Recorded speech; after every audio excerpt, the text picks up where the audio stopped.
Boa noite, este é o Entre Linhas, que começa, aliás, o primeiro Entre Linhas do ano de 2020. E como eu já disse na abertura, nós vamos falar hoje sobre o coronavírus, né, tão comentado coronavírus, e também sobre outras epidemias, né, de um modo geral a gente vai tratar desse assunto. Nós temos aqui dois convidados, dois especialistas, duas pessoas com propriedade para falar sobre esses temas. Os dois médicos que nos atendem aqui, o pneumologista Cláudio Klein, também secretário de Saúde aqui do município de Lajeado, e também o médico infectologista Guilherme de Campos Domingues, que também nos atende aqui, e a gente de imediato agradece a presença dessas duas pessoas para conversar com a gente. Primeiro quero cumprimentá-los, boa noite. Vou começar falando então com o Guilherme. Obrigado por vir até o Entre Linhas. Bom, a gente fala e ouve falar muito de coronavírus, né? Vou começar te perguntando também, e também com a complementação do Cláudio, se quiser, o que é o coronavírus? Tem como resumir para a gente? Porque se fala muito, se ouve muito nome, mas há pessoas que ainda não entendem exatamente do que se trata e que riscos isso pode representar também para a nossa vida aqui no Brasil, aqui na nossa região. Tudo bem? Tudo bom, boa tarde aos telespectadores. O coronavírus, ele já é conhecido por nós há muito tempo, né?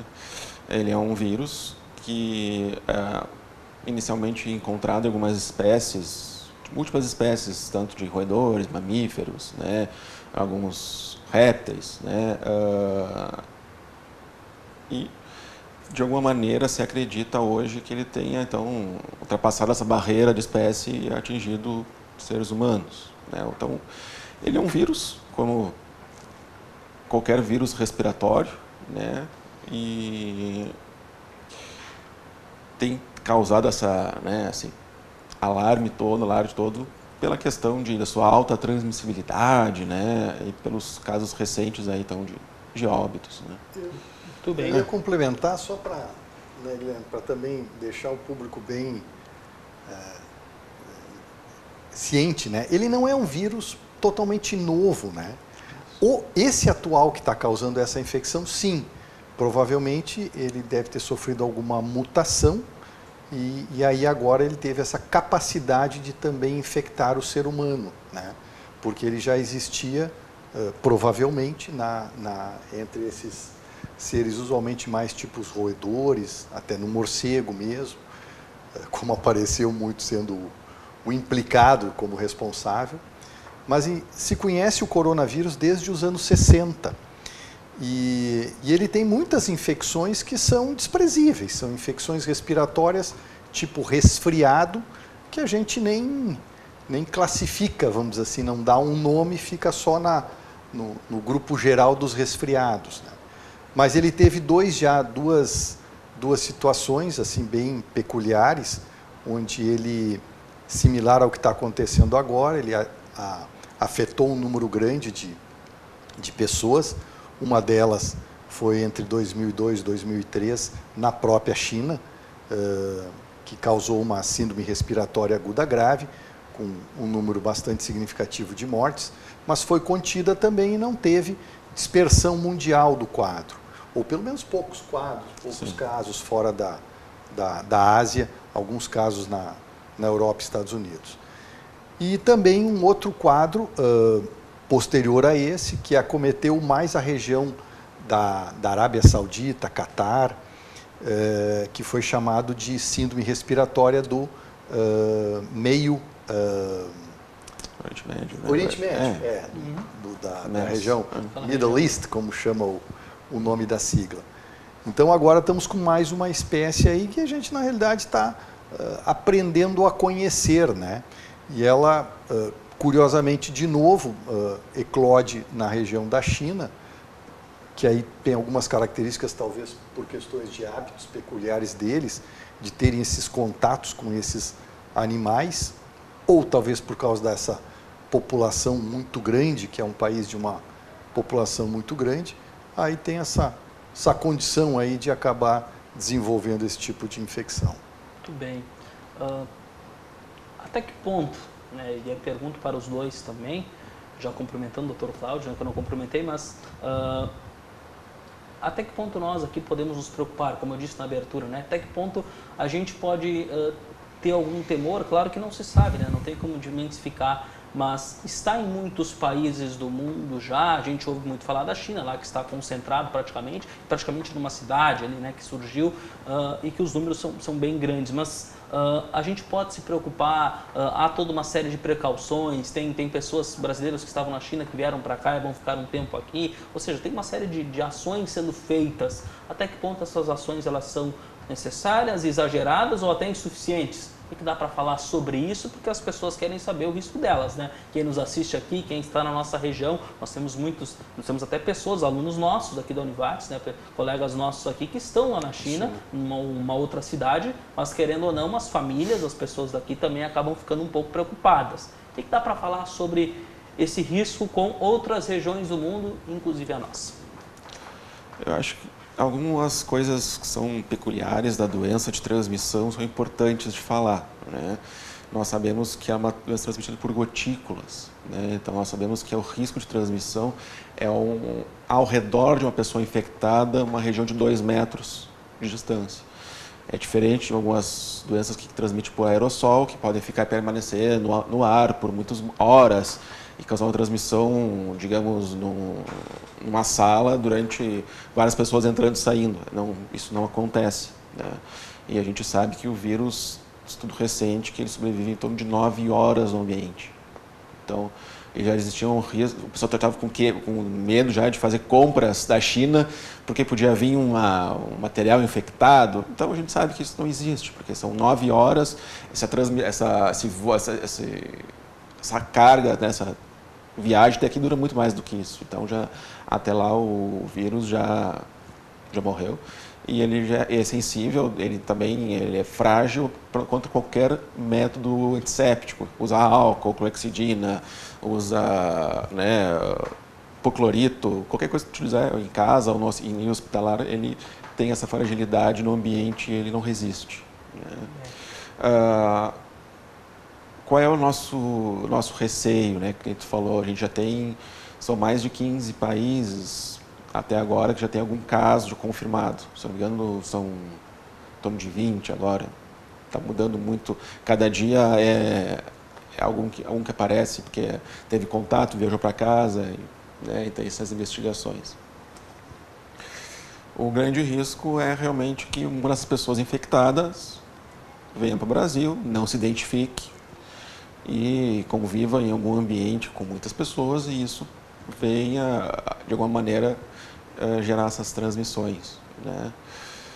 Pode ser que daqui a 2 meses a gente diga aqui que nem chegou no Brasil, pode ser que a gente chegue aqui no inverno com uma epidemia, né? Mas a gente estava conversando agora recentemente, eu e o Dr. Cláudio, que a gente vê assim que a China teve um grande esforço para conter isso dentro do país, né? Teve todo um esforço para fazer isso. Então, é louvável, né, esse esforço chinês para que isso não saia dentro do seu território.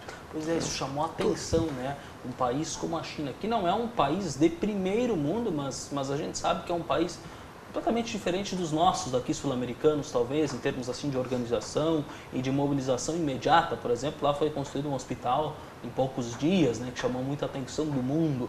Esse esforço da China, querendo ou não, é algo louvável, né? Toda infecção, quando ela surge, essas infecções que são transmitidas de ser para ser, os órgãos de saúde pública, a contar já pela Organização Mundial da Saúde, ela preza pela ideia de não deixar disseminar. Mesmo que os índices de morte não são alarmantes, pelo menos, estão girando aí em torno de 2% o índice de morte de casos confirmados, porque talvez, isso é outra questão, né? Pode ser que tenham tantos outros casos que pelo índice, pela menores sintomas respiratórios, não cheguem nem a ser testados, né? Documentados. Sim. Então, até essa última terça-feira, 43 mil casos confirmados, né? Talvez tenham outros 100 números que não chegaram a ser confirmados. Mas sobre esse índice, a gente tem um índice um risco de morte de 2%. Mas mesmo assim, se a gente entende que não é tão grande, mesmo assim, sempre que a saúde pública se esmera em não deixar nenhum caso, né? Isso pode acontecer numa infecção dentro do hospital, por exemplo, acontecendo um caso de uma bactéria resistente, ele é logo isolado numa situação para não deixar sair dali, para não se deixar a coisa criar pernas e se desenvolver de forma natural. Então a China está fazendo um grande esforço e, como se disse, louvável, porque é um esforço que do ponto de vista econômico, olha, deve ser assim dramático para eles. Uma cidade inteira, a cidade de Wuhan, tem 12 milhões de habitantes, isso é uma São Paulo, parou. Isso é mais que o Rio Grande do Sul? Maior que o Rio Grande do Sul. Parou, simplesmente, né? As imagens que se traz, o metrô está fechado, os ônibus não circulam, então as pessoas estão em casa para não terem o risco de contágio. Então imagina, realmente a gente, parece fácil o que eles estão fazendo, mas eu acho realmente interessante. E do ponto de vista, de novo, de saúde pública, se está já desenvolvendo, está se tentando desenvolver a vacina, né? Pelo que eu sei, tem uma expectativa de que talvez em 3 meses se tenha a vacina viável, né? Para a produção. Eu não sei ainda. Então, se realmente acontecer isso, vai ser muito bom, porque aí tu segura o surto, e aí quando tiver a vacina disponível, claro, produzir em escala mundial é complicado, mas de qualquer maneira, no momento que se consegue produzir, bom, aí se imuniza e aí se traz uma segurança muito maior aí para todo o planeta, né? Então acho interessante as medidas de contenção e os riscos são esses que estão postos aí pelo que se acompanha na China. Muito bem. Daqui a pouco nós vamos retomar o assunto, nós vamos ao nosso primeiro intervalo, nós voltamos já com a segunda parte do programa.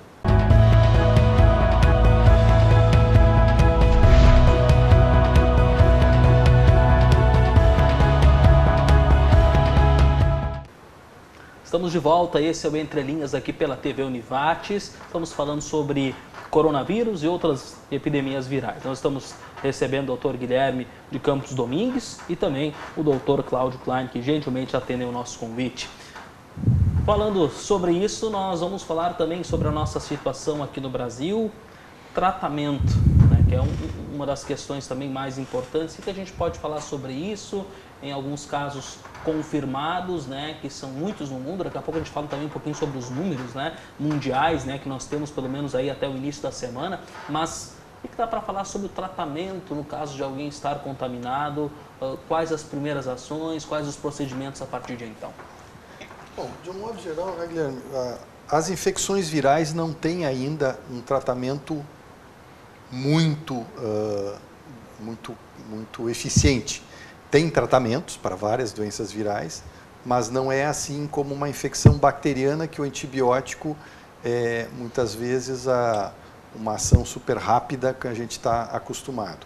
Por isso mesmo, muitas vezes os resfriados, a própria gripe, muitas vezes se deixa o processo evoluir até a resolução natural, porque as defesas do organismo costumam ser positivas. Aliás, sobre isso, essa infecção também pelo coronavírus, se a pessoa não chega a desenvolver o quadro grave de envolvimento pulmonar, e isso hoje está sendo muito pesquisado para saber qual o índice, qual o percentual de dano pulmonar, de agressão que acontece nos casos, mas enfim, nos casos não tendo essa gravidade, normalmente eles evoluem para a cura. O que tem se percebido que ele está atingindo mais a pessoas acima dos 60 anos e, em geral, pessoas que têm alguma comorbidade, principalmente diabéticos, pelo que eu li. Aliás, é uma queixa um pouco de um modo geral, assim, da comunidade científica, que, claro, a China é um país mais fechado, então tem ainda alguns números não estão sendo, ou algumas informações não parecem estar sendo claramente divulgadas. Eu li um trabalho que fizeram, um levantamento com 99 pessoas internadas, ou seja, já são casos mais graves. Desses internados, cerca de 60% tinha desenvolvido pneumonia mas um número pequeno desses, um quadro grave a ponto de chegar à insuficiência respiratória, que normalmente é nesses casos que o risco de morte acaba acontecendo. O que eu sei é que estão sendo testados alguns antivirais, inclusive o antiviral usado para o HIV. Isso. Eu sei que está sendo testado lá. Né? Já tem um trabalho, já uma revista internacional sobre o Neofinavir, mostrando eficiência in vitro do medicamento. Né? E já, in vitro, Guilherme? É feito em laboratório. Né? No laboratório funciona. Uma bela pergunta. Então, o que é isso? O que é vitro? No laboratório funciona. Tá? E nós temos já também um ou dois relatos de casos de tratamentos com lopinavir e ritonavir, que é um outro antirretroviral utilizado para o HIV, que o paciente teve resposta positiva, teve uma resposta rápida, inclusive, e se saiu bem, não houve óbito. Então, existe uma expectativa nossa que esses medicamentos sejam realmente utilizados na epidemia. Né? É claro que hoje nós temos já lançado pelo Ministério da Saúde o primeiro protocolo de tratamento. Nesse protocolo de tratamento que foi lançado início de fevereiro, agora de 2020, ainda não se falava nada em medicação. Ele se fala praticamente em oxigenoterapia, uso de fluidos, ingesta hídrica, sintomáticos, uso de alguns antibióticos se tiver algum sinal de infecção bacteriana junto, mas não... Então, pode ser que daqui a 30 dias a gente converse e já exista um protocolo com medicamentos. Né? Mas ainda a gente não tem... Nesse momento a gente não tem ainda claro qual a eficiência, se realmente precisa usar, se as pessoas que usaram viveram mais do que aquelas que não usaram. Né? Então, a gente ainda não sabemos esses dados. Tudo está em andamento. Me chamou a atenção, Guilherme, saiu recentemente o médico que fez talvez a primeira abordagem sobre o vírus, lá no final de dezembro, acho que lembram, saiu uma notícia, ele faleceu, né, do coronavírus. E o que me chamou a atenção é que os sintomas dele se iniciaram lá pelo dia 10 ou 12 de janeiro. E ele veio a falecer agora, cerca ali pelo dia 7 ou 8 de fevereiro. Ou seja, uma convalescência prolongada, né? Isso foi um quadro especial assim, que me chamou a atenção, porque é um médico que tinha conhecimento, enfim, e as pessoas certamente devem ter testado com ele essas opções de tratamento, né? E mesmo assim não chegaram a ter sucesso. Então, isso é curioso e certamente ainda deve ter muita controvérsia exatamente sobre essas possibilidades de tratamento. É curioso, na realidade, porque se sabe até agora o quê? Que existe um período de incubação, que seria assim, quando tu entra em contato com o vírus e começa a ter sintomas, em torno de alguns relatos de 2, 3 dias já tem os sintomas. E pode ficar até 14 dias incubado. Então, tu tem assim, um período de 14 dias que tu pode desenvolver a doença depois do contato. Por isso a quarentena, né? Isso, dos brasileiros que vieram da China agora. Por que o termo quarentena? Eu sei que esse pessoal que foi para Goiás, teve um pessoal que veio da China, né? Alguns brasileiros, e até as manchetes diziam, vão ficar uma quarentena em Goiás. Por que o termo quarentena? A gente pensa em 40 dias, e eu vi que acho que são 18, alguma coisa assim, ou 14. Por que esse termo se usa? Alguém sabe? Na verdade, eu acho que isso vem lá da época de isolamento da Primeira Guerra Mundial, mas essa eu vou ficar devendo. Talvez se usa hoje como, ficou como um sinônimo de um período, de alguns dias. Um período de isolamento, mas a ideia, observando a evolução, não. Hoje ela tem a ver com isso, é um período de isolamento e o conceito vem em acordo com isso que o Dr. Guilherme disse. Se conhece o tempo entre o contágio até os primeiros sintomas, que podem ser em até 14, 15 dias. Então, se estabeleceu aqui no Brasil 18 dias, certamente a ideia de margem de segurança, mas é essa a ideia. Se até 18 dias a pessoa não desenvolveu sintomas, é sinal que ela não foi infectada. Eu queria falar ainda sobre sintomas, até para deixar bem claro. quais os sintomas assim mais visíveis? Porque talvez isso interesse muito a quem nos assiste, Muito. né? Quero saber exatamente o que acontece com alguém que tem. Quanto que eu posso me preocupar? Dá para falar sobre isso? Se tem informações precisas sobre isso? Eu também lendo esse material que vem mais recente agora da China, ainda nessa segunda-feira saiu um material que, de novo, fizeram um trabalho dentro de um hospital em Wuhan lá, sobre casos internados. A grande maioria, cerca de 80% a 90%, era febre e tosse. Sim. Febre e tosse. E aí, a partir daí, outros sintomas, como que aí todos os resfriados e os viroses nos causam, que é aquele mal-estar, dor no corpo, astenia, né? Dores musculares, mais desse tipo. E algum corrimento nasal. Se a gente pegar pelo epidemiologia hoje, pelo protocolo do Ministério, é considerado um caso suspeito. Pessoa que apresenta febre, tosse e algum sinal de falta de ar. Né? Falta de ar, batimento de asa no nariz, que a gente fala, que é o modo de colocar, esforço respiratório, né? Falta de ar.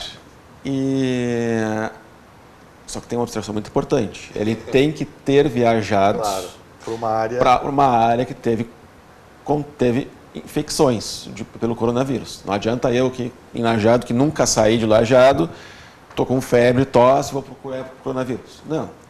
Né? Eu tenho que ter tido contato, ou ter viajado para esses lugares, ou ter tido contato com alguém que teve a doença.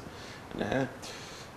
Claro que hoje se fala da China, mas já são 15 ou 20 países que já tem alguns relatos, mas que são um caso, 2 casos, pessoas que viajaram, voltaram para casa. Então não temos ainda assim uma grande transmissão em poucos países, na realidade, que são transmissão em várias, em epidemia mesmo falando. Né?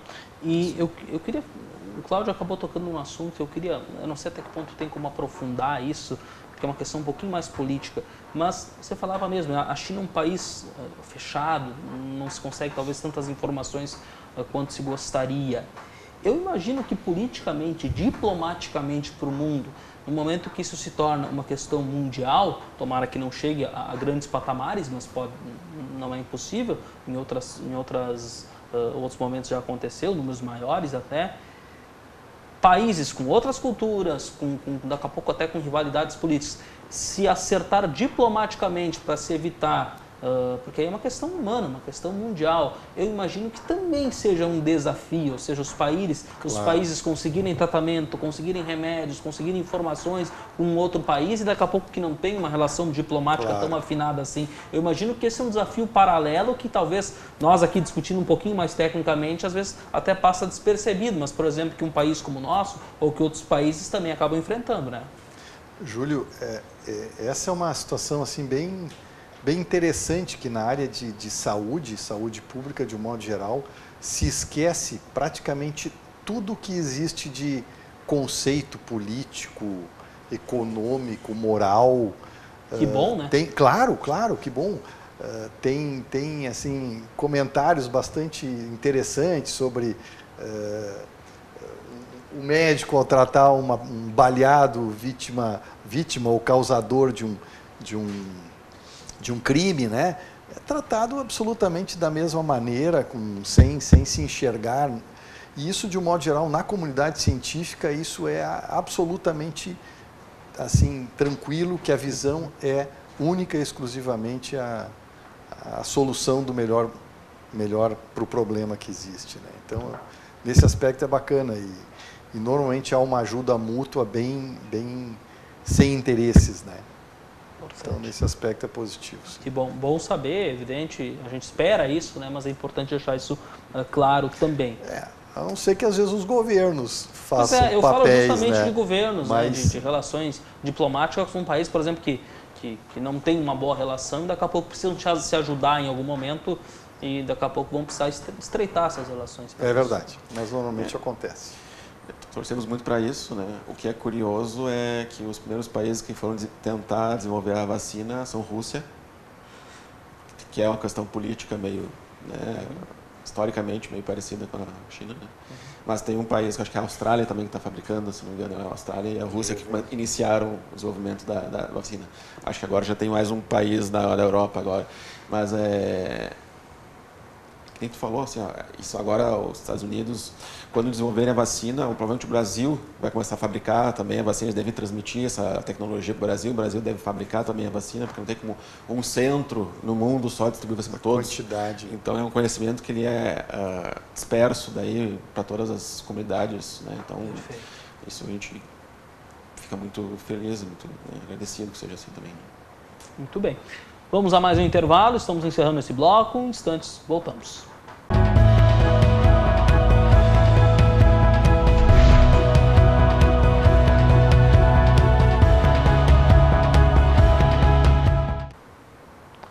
Nós estamos de volta com Entre Linhas na sua terceira parte, falando sobre o coronavírus e também sobre outras epidemias que também vamos falar ainda hoje, epidemias virais especialmente. Estamos conversando aqui com o Dr. Guilherme, Dr. Cláudio, que nos atendem, falam sobre esse assunto e trazem informações, né, que são sempre tão importantes. Vamos falar sobre números, né? Daqui a pouco detalha alguma coisa também especificamente do corona, de sintomas ou também na infecção, mas os números no mundo eles chamam a atenção, né? Me parece que passa já o número de 1.000 mortes, né, pelo mundo, que no início parecia um número absurdo, né, quando a gente começou a ouvir a falar sobre isso, e agora já chegamos a esse número. E que dá para falar? Pessoas infectadas, mortos, você falou antes, né, que gira em torno de 20 países, 15 a 20 países que têm a infecção, enfim. O Dr. Guilherme nos falava um pouquinho sobre esses números, o que dá para já afirmar em termos numéricos, pelo menos até o início dessa semana? Bom, o que a gente tem visto é uma grande proporção de novos casos na China, né? A cada boletim que se observa, tu pegar as cidades da China, Wuhan principalmente, tem mais uma cidade próxima, né? Que tem assim, as grandes concentrações de casos, mais de 90% dos casos, né? E um caso, dois casos em outros países que apresentaram, né, pessoas que viajaram, né? Se sabe que essa doença ela é altamente transmissível por via aérea, né? Ela é mais infectível, assim, ela infecta mais, né? Ela, tem um gráfico que mostra em tantas semanas, comparado com as outras infecções virais, que é a MERS, a SARS, né, que aconteceram nos outros anos, que o Dr. Cláudio comentou anteriormente, o número de casos é brutalmente maior. Assim, o gráfico ele é quase horizontal, é levemente inclinado no SARS e na China parece que é uma reta, né? Esse atual do coronavírus é quase uma reta, assim, de número de casos em pouco tempo, né? Mas, em contrapartida, a gente tem uma taxa de mortalidade, letalidade dessa doença muito inferior ao SARS, né, ao MERS. A gente está falando, você falou em torno de 2%, se fala um caso a cada 50, uma pessoa falecendo a cada 50 casos da doença, né? Isso nesse momento que ainda o tratamento está em desenvolvimento, né, e sem vacina. Se espera que com vacina e com tratamento isso seja menor ainda, né? Mas se for uma doença que vier para ficar, né, a gente sabe que é mais uma doença para a gente sempre pensar, né, no caso de um resfriado, no caso de uma gripe, né? Então conviver com ele vai ser uma coisa para o próprio livro, né, de medicina, a gente vai criando, vai aprendendo, né? Sim. Ou seja, a gente pode afirmar que o número de casos de infectados é muito grande historicamente, mas o número de mortes em relação aos casos de infectados é que é pequeno. Dá para resumir assim. É o que ele comentou, em torno de 2%, 2 a cada 100, né? A cada fazendo 50, esse comparativo com outras doenças na história. Exatamente. E como ele disse também, isso ainda considerando que nós não temos nenhuma ação direta definida, ou seja, a gente não está com um medicamento definido que esse vai ser útil e nem tem uma vacina. Então se espera que se esse vírus acabar sendo de convívio, né, como outros da gripe, por exemplo, e resfriados, a gente no futuro vai ter formas de combate muito melhor.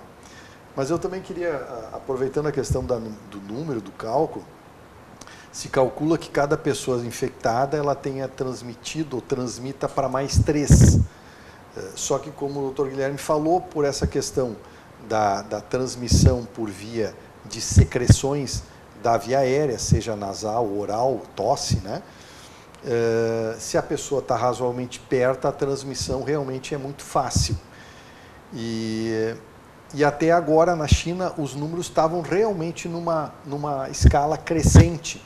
E pelo que eu soube também, nos últimos 3 dias ela deu uma retificada, ou seja, continuam crescendo os números, mas não mais exponencial. Ela agora retificou, o que dá a impressão de que eles conseguiram, ou estão conseguindo conter o surto, ou seja, não está com aquele crescimento para toda a população chinesa e para fora da China, né? Então, é positivo isso para todos nós aqui, conseguir perceber isso, né? Mas, de qualquer maneira, já estamos lá em 43 mil casos, então já é um bom número de... Muita coisa. A gente parece que não tem muita noção que está longe da gente. Exatamente. Mas praticamente, é mais de metade de Lajeado já pensando em população, já estaria infectada, a gente pensar, né? Em questão de um mês, né? Sim. Praticamente um mês, né? Que coisa impressionante. E eu queria falar sobre uma outra questão lá do início ainda, só para a gente resumir, daqui a pouco deixar isso bem claro, que me surge agora a pergunta. É possível dizer, sobre as maneiras de se infectar, né, a possibilidade, podemos dizer que esses animais, ou seja, é possível se infectar com coronavírus tanto pelos animais, com os animais, em contato com esses animais, quanto com outros seres humanos. Essa afirmação é correta? Como? Ainda não. Veja bem, a gente não sabe se foi uma mutação que aconteceu numa espécie, numa unidade talvez de ser não vivo. Quais, mas daqui a pouco assim, numa família, numa região, essa mutação aconteceu, a gente não sabe ainda te dizer, né? Tá. Na verdade, nem se sabe qual o animal do qual ele teria dado origem, né? Até, aproveitando para esclarecer também o nosso espectador, aquelas imagens que apareciam de sopa de morcego, não que sejam absurdas, embora diz que não é uma tradição da China propriamente, são de outras áreas da Ásia, mas de qualquer maneira não se tem nenhuma comprovação que tenha a ver com isso. E que nem o Dr. Guilherme disse, a gente está lidando com a ideia de que esse vírus já existia, mas que ele sofreu alguma mutação que permitiu que ele atingisse o ser humano. Parecido com a tal da gripe suína. Lembra, Júlio? Sim, isso foi lá em 2009, 2010. Também a ideia é que ela já existisse o vírus, mas que ele sofreu uma mutação que permitiu que ele atingisse o ser humano. Até então ele não tinha essa capacidade de infectar o ser humano, ele era só dos porcos, né? Muito bem. E a partir dali ele começou a infectar também o ser humano, se acredita que seja algo parecido com o coronavírus. Tem muitos mitos sobre essa questão do coronavírus. Você falou mesmo no vídeo, né? A gente recebe no WhatsApp, nas redes sociais, está aí a causa do coronavírus. Esses mitos, eles são muito claros. Hoje vivemos a era da informação muito mais do que há 10 anos atrás, do que em outros momentos. Mas existem outros mitos parecidos com esse, ou mais essa questão mesmo, esse vídeo aí da sopa de morcego, ou tem outras coisas circulando assim que daqui a pouco eu não tenha visto? Vocês sabem de mais algum? Eu recebi um que comentava, ou trazia evidência sugerindo que na verdade seria um vírus com intenção de uma guerra biológica. Até já comentava de uma parte de uma população chinesa lá que não era bem vista e que estariam desenvolvendo uma arma química. Eu acho isso um absurdo, eu acho isso completamente sem sentido e até pelo que está acontecendo não faz sentido mesmo esse tipo de pensamento. Importante deixar essas coisas bem claras. Eu acho. A mais recente é que Lajeado teria tido um caso, né, o primeiro caso de coronavírus, que aquilo é mentira, né, aquilo é fake news. Né? Está circulando aí uma bobagem, né? Mas que chegou ao ponto do hospital ter que se comunicar, enviar uma nota dizendo que não é verdade, que que é mentira. Então, se você receber um WhatsApp, algum tipo de recado de que em Lajeado, que no Hospital Bruno Born teria um primeiro caso, qualquer coisa parecida com isso, não é verdade, a não ser que os veículos de comunicação confirmem isso, ou alguma situação parecida em outro momento, tomara que não, mas isto é fake news, não é verdade. É importante também esclarecer isso. Então, falamos aí do coronavírus em si. Existe histórica, eu não sei se tem como destacar, assim, já que falamos de números, né, mas mais de 43 mil infectados, mais de 1.000 mortos, pelo menos aí até na segunda-feira. Historicamente, tem algum vírus, alguma epidemia que tenha sido a maior ou uma das maiores, que tem destaque na história, assim, que dê para destacar? Porque a gente ouve falar em tantos nomes, em tantos termos. Lembramos da gripe suína, vocês citaram outras, inclusive, que foram na China. Tem como citar alguma, assim, que esta sim é que infectou mais pessoas no mundo? Ou algumas delas? O que dá para falar? Teve uma época que isso mais aconteceu? Tem como trazer algum destaque nesse sentido? Antes dessa, vamos dizer assim, da era mais tecnológica, tivemos, por exemplo, a gripe na época da Primeira Grande Guerra Mundial. Ajuda a lembrar o nome. Das trincheiras, aquela? Que foi em 1909, por ali, 1910. Sim. Aquela foi uma que teve uma das principais graus de letalidade no mundo inteiro, porque sequer se tinha um bom conhecimento sobre vírus naquela época. Então, a transmissibilidade, o isolamento não se fazia de uma forma adequada, então se transmitiu e teve milhões de mortes no mundo inteiro. Era espanhol? A espanhola, exatamente. Pesquisei, eu admito. A gripe espanhola, não, mas é boa a lembrança. Essa foi uma delas. Teve mais uma nos anos 50, 57, que teve também que até se comparou se talvez fosse um H1N1 mesmo, que talvez fosse uma cepa um pouquinho diferente que acometeu aquela época. Aliás, até foram estudos interessantes que talvez a H1N1 desse momento pegou, claro, se a gente pensar de 57 esse agora teria pego uma outra geração que já não tinha mais tido contato, então por isso também teve a capacidade de infectar tanta gente. Então, volta e meia, isso vai acontecendo, né? Tem a própria varíola, que é muito falada, né? Devastou mais claro, metade da Europa. Varíola, né? É mais antigo. Daí. Mais antigo. E, claro, se a gente vai para não respiratórias, né? O próprio sarampo ainda presente. Aliás, estamos uma semana do sarampo, a febre amarela, que é outra infecção, também viral, causada pelo mosquito, que, aliás, quando se fala em casos de gravidade, a febre amarela tem um grau de morte, de letalidade muito maior, né? Chega a 15% nos casos que mereçam mais atenção, a mortalidade pela febre amarela. Né?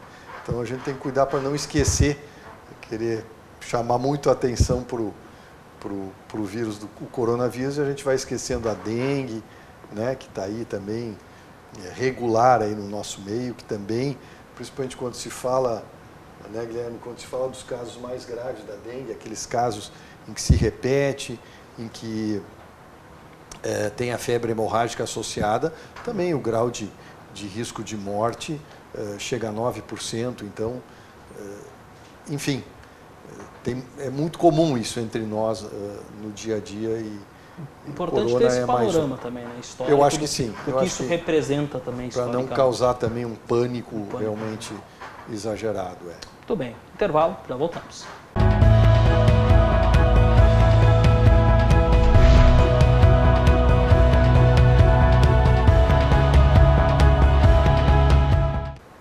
Estamos de volta, este é o último bloco, a última parte do nosso Entre Linhas. Estamos falando sobre o coronavírus e sobre epidemias de um modo geral. Também o Dr. Guilherme, o Dr. Cláudio nos esclarecendo as dúvidas aqui e as informações que vão chegando também.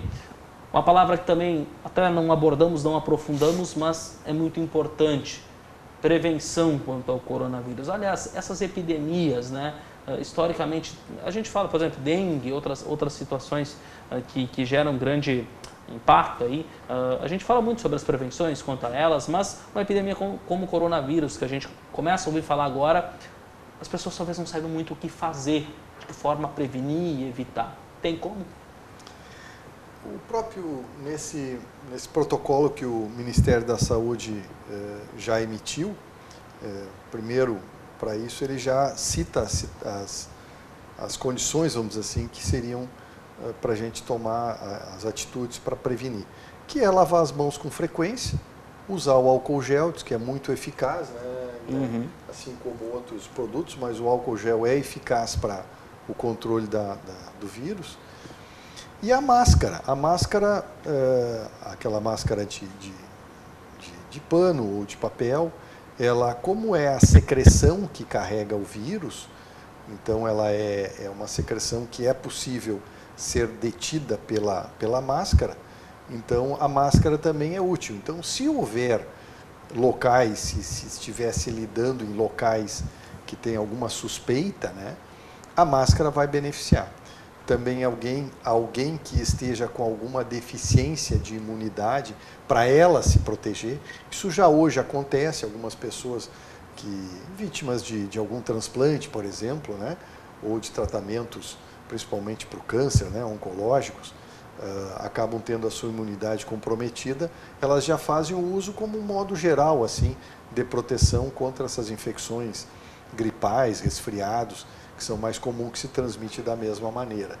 Então, eu diria basicamente a questão de lavar a mão com frequência, usar algum produto como álcool gel, mas o sabonete também é útil, e se houver um risco realmente pertinente, aí também usar a máscara, vamos chamar de máscara cirúrgica, que é aquela máscara de proteção. Pois é, a gente vê muitas essas imagens da máscara. Vocês falaram já por várias vezes, né? Locais de risco, locais que tenham alguma suspeita, né? Mas talvez seja difícil as pessoas identificarem isso. E claro que não tem como afirmar, né, que não existe nenhuma suspeita por aqui, porque pode agora estar desembarcando alguém aqui que está infectada e nós aqui não sabemos, né? Uma questão talvez seja importante, locais que reúnem grande público, vamos supor, um show, vem pessoas do Brasil inteiro, do mundo inteiro, e esse show acontece por aqui, vamos supor, ou a pessoa que vai participar de um evento como esse, querendo ou não, o risco num lugar desse é maior, né? Sim, a evitar ambientes cheios, aglomerados de pessoas, sempre está nas orientações de como evitar infecções virais transmitidas por aerossol ou por gotículas, né? Porque tu está em aglomerados. Locais fechados, janela fechada, né? Ideal é pouca abrir iluminação, pouca ventilação, pouca né? insolação também. Isso, tudo isso está nas recomendações básicas, né? A questão toda vai ser, que nem tu falou, se vier, a gente já tem que estar com isso, essas recomendações, né, pautadas, já tem que estar tudo pronto. Claro, definido. Claro, né? A população. Você utilizou um termo interessante que vai pautar o nosso assunto agora. Se vier, como é que está o Brasil e como é que está a nossa região? Vem para Lajeado, vem para Estrela, vem para Teutônia. E aí, estamos equipados, estamos preparados, estamos orientados, como mesmo agora nós falamos? Na realidade, as pessoas têm essa cultura, essa consciência ou ainda não? O que a gente tem agora é um protocolo da Vigilância Sanitária do Estado, né, que já com as recomendações de casos suspeitos e confirmados, pacientes graves hoje são encaminhados para 2 hospitais, um em Porto Alegre e um em Canoas, né? E em casos leves, que não tem essa questão de insuficiência respiratória, não precisa internar, não precisa de nada, são sendo tratados em casa, né, com as orientações de isolamento em casa. Tá? Com as orientações de não trabalhar, testado, tudo isso que... Né, o que ainda falta ainda melhorar muito essa questão do diagnóstico, né? Nós temos já os testes realizados por coronavírus já no Brasil, né? Mas em caso de uma epidemia nós precisaríamos dos testes mais disseminados, mais rápido, para a gente ter esse resultado mais rápido, para não ficar isolando metade da população em casa, né? Todo mundo fala, deu positivo, faz tal coisa, não ficou. Né? Porque hoje é feita a coleta do material de saliva, de secreção nasal. Isso. e enviado para um laboratório para ele fazer a análise daquele material, se identifica o vírus, né? E isso tem um processo todo para acontecer, até o desenvolvimento do vírus, normalmente, se eu não me engano, de 3 a 4 dias, chegando ao laboratório. Isso que ele falou, hoje a gente está assim, mas já deve ter a gente já tem desenvolvimento de alguns testes, que vão ser testes rápidos que a gente considera. Isso, né? Que aí cria um reagente que tocou no vírus, ele já mostra sinal de presença ou não. Então, provavelmente isso realmente deve estar em desenvolvimento, mas que eu saiba ainda no Brasil não tem. No Brasil a gente não tem. Essa orientação da Secretaria Estadual da Saúde, ela montou uma parceria já com o Hospital Universitário de Canoas, o Dr. Guilherme citou, e o Hospital Conceição em Porto Alegre, que eles já estão vendo o que é necessário em termos de leitos de UTI e como desenvolver áreas de isolamento dentro da UTI, para caso venha a acontecer, a gente já tenha como, pelo menos inicialmente, nesses locais já vai ter a referência para se fazer o tratamento dos pacientes isolados. E os casos leves, aí a ideia é tentar, no caso em casa, porque não tem como se colocar todo mundo dentro de um único ambiente, para fazer uma espécie de quarentena, para também não sair transmitindo o vírus assim de forma aberta, aleatória, né? Agora, realmente, vamos ver se chega. Enquanto a gente está conseguindo bloquear, vamos insistir com a ideia do bloqueio, máximo possível, né, para não deixar se disseminar e não ter esse enfrentamento tão complicado. Agora, eu lembraria que o Rio Grande do Sul realizou um atendimento simplesmente magnífico, de primeiro mundo, com elogios de todos os lugares, quando tivemos que enfrentar aquela questão da Boate Kiss, onde houve aquele número enorme de pessoas que ficaram com problemas respiratórios graves, e houve uma mobilização tamanha na noite para o dia seguinte, de tal maneira que no dia seguinte todos os pacientes que estavam ainda com algum sofrimento respiratório, não sei se você recorda, estavam sendo deslocados de helicóptero para locais, Porto Alegre. O nosso hospital aqui em Lajeado se organizou e disponibilizou leito, embora depois não foi necessário, para também enfrentar esse caso. Então, quando é necessário, se mobiliza, se organiza e tem se dado um enfrentamento muito positivo nesses casos. É o que tu destacava, esse poder de mobilização, a base até da necessidade. Em 2013, essa situação que realmente é inesquecível, né? Não tem como não lembrar desses fatos lá de Santa Maria. Nós estamos chegando já na parte final do programa. Eu não sei se tiver algo que nós não tenhamos perguntado, que nós não tenhamos questionado. Acho que já passamos aí por várias vertentes aí desse assunto também, em relação ao corona e também, evidentemente, a outras epidemias. Um pouco a gente também conseguiu pincelar algo a destacar ainda. E talvez uma questão que vai um pouco além do coronavírus, que me vem agora. Existem algumas outras, claro, você falou um pouco até da dengue, né, que é uma questão também que preocupa, mas existem outras doenças, outras epidemias, outras situações que estão circulando talvez em menor número pelo mundo ou até de alguma forma chegam ao nosso continente ou ao nosso país, que ainda estão acontecendo e que, claro, que hoje a grande notícia é o coronavírus, né, é o grande foco hoje da mídia, mas tem o que acontecendo que também as pessoas... Claro, eu imagino que seja muito amplo, né? Mas tem como destacar alguma coisa que também vem tendo números grandes ou no momento não? São aquelas questões que nós temos mais conhecimento, como por exemplo dengue e outras doenças que se fala aí ano após ano. Eu gostaria na Secretaria de Saúde de salientar assim, Ebola. O Ebola apareceu faz, acho que agora 2 anos. Que deu um outro surto, né? O segundo surto, né? Surto, E ele que continua... até hoje temos novos casos de Ebola na África. E ninguém mais fala disso. Eu ia dizer isso, se fala muito pouco sobre a Ebola. Se fala muito pouco. E é uma doença extremamente transmissível e extremamente letal. Essa é grave, em termos de letalidade. E não se fala nada, e não se fala nada em conter pessoas que vêm de tal país da África. Não. Por quê? Tem resposta? Não. Não. Normalmente existe um controle esses países têm um controle no local, né? Eles têm muito controle no país de origem, existe um controle da alfândega, né? Da parte deles. Então, a gente não vê, nunca tivemos casos de relatos de pessoas que transmitiram, as outras pessoas que saíram de lá com ebola foram médicos, pessoas da saúde, Médicos Sem Fronteiras, né? Fora isso, não tivemos nenhum relato. Importante destacar isso. Daqui a pouco se passa despercebido e se aproveita esse espaço para falar sobre isso. Estamos chegando nos segundos finais do programa, então, por fim, eu gostaria de agradecê-los por virem até aqui. O assunto é amplo, poderíamos falar mais sobre isso, sem dúvida, mas realmente foi enriquecedor e obrigado pela presença de você, Cláudio, também. Desejando sempre um bom trabalho também à frente aqui da saúde do município, né? Continue o bom trabalho e muito sucesso a você. Muito obrigado, sempre um prazer participar, sempre possível ficarei à disposição. Da mesma forma, doutor Guilherme, obrigado pelos esclarecimentos também e também um ótimo trabalho, sempre sucesso.